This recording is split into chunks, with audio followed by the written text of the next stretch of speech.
Hi guys! ఒక్క రోజైనా ఎటువంటి టెన్షన్ లేకుండా డే స్టార్ట్ అవుతుందా మీకు? అలా రిలాక్స్‌గా డే స్టార్ట్ అవ్వే వాళ్ళుంటే నాతో షేర్ చేసుకోండి.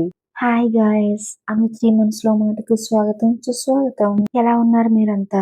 బాగున్నారా? నేనైతే బాగున్నా. మ్యాటర్ ఏంటంటే గాయ్స్, మన రోజువారీ జీవితంలో అప్పుడప్పుడు మనం గమనించని చిన్న చిన్న నిజాల గురించి మాట్లాడుకుందాం. ఓకేనా? మీరెప్పుడైనా ఇది గమనించారా? ఏంటంటే మన రోజువారీ జీవితంలో డే ఎలా స్టార్ట్ అవుతుందో తెలుసా? అలారం మోగుద్ది అంటారా? నో గైస్, అలారం కన్నా ముందే మన టెన్షన్ మొదలవుతుంది కదా. ఇంట్లో ఉండే ఆడవాళ్ళైతే మార్నింగ్ టిఫిన్ ఏం చేయాలి, లంచ్ ఏం చేయాలి, అబ్బో ఇలా చెప్పుకుంటూ పోతే చాలానే ఉంటాయి కదా. అదే ఆడవాళ్ళు ఆఫీస్కి వెళ్ళాల్సి వస్తే నిద్ర లేచిన దగ్గర నుండి టిఫిన్ చేయాలి, లంచ్ చేయాలి, పిల్లల్ని రెడీ చేయాలి, తను రెడీ అవుతూ హస్బెండ్ కి ఏమైనా అవసరం అయితే చూడాలి. అంతేనా? అత్తయ్య మామయ్య ఉంటే వాళ్ళకు కావలసినవన్నీ అరేంజ్ చేసి ఆఫీస్ కి వెళ్లాల్సి ఉంటుంది కదా. ఇటువంటి టెన్షన్స్ ఉండేది ఆడవాళ్ళకే కాదండి, మగవాళ్ళకి కూడా ఉంటాయి. మార్నింగ్ లేవాలి, వాకింగ్ వెళ్ళాలి, జిమ్ కి వెళ్ళాలి, ఆఫీస్ కి వెళ్ళాలి. వీళ్ళకి మాత్రం ఇటువంటి టెన్షన్స్ ఉంటాయి కదా. ఇప్పుడు ఎవరు ఎలా ఉన్నారనేది కాదు, ఎలా కనిపిస్తున్నారనేదే ముఖ్యమైపోయింది కదా. మనం రోజులో కనీసం 1 అవర్ అయినా ఖాళీగా ఉంటాం, కానీ అదే 1 అవర్ లో మన గురించి మనం ఆలోచించుకునే టైం మాత్రం మనం ఇవ్వం కదా. చిన్న నవ్వు కూడా రోజంతా శక్తినిస్తుంది, కానీ మనం మాత్రం దాన్ని లెక్క చెయ్యం.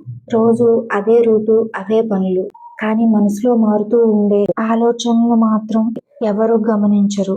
సంతోషం అనేది ఎప్పుడో రాదు, మన రోజువారీ పనుల్లో దాక్కొని ఉంటుంది. అది మనం గమనించాలి. ఇతరుల జీవితం గురించి కాదు, మనకున్న దాంట్లోనే సంతోషాన్ని గుర్తించాలి. బిజీ లైఫ్ లో మిస్ అవుతున్న చిన్న చిన్న సంతోషాలు గమనిస్తే మన జీవితం మనతో మాట్లాడుతుంది. ప్రతిరోజు ఒక గుణపాఠం ఎదురవుతుంది, అది మనం గమనించాలి. మనం అందరం ఏదో ఒకటి సాధించాలని పరిగెత్తుతూనే ఉంటాం, కానీ ఆ పరుగులో మనమే ఎక్కడో మిగిలిపోతున్నాం. ఈ రోజు బాగుండాలి అనుకుంటాం, కానీ ఇంతలోనే అనుకోని కోపాలు, తాపాలు అన్ని మొదలవుతాయి. ఇంకేముంది, ఇలా జరగడంతో రోజంతా భారంగా తయారవుతుంది.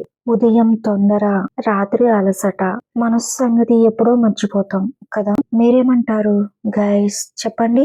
జీవితం అంటే ఇంతే. అర్థం చేసుకుంటే ఈజీగా ఉంటుంది, అర్థం కాకపోతే భారంగా ఉంటుంది.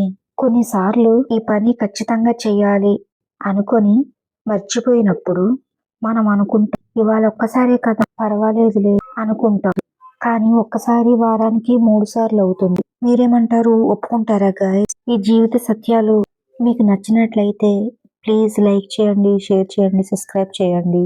Thank you.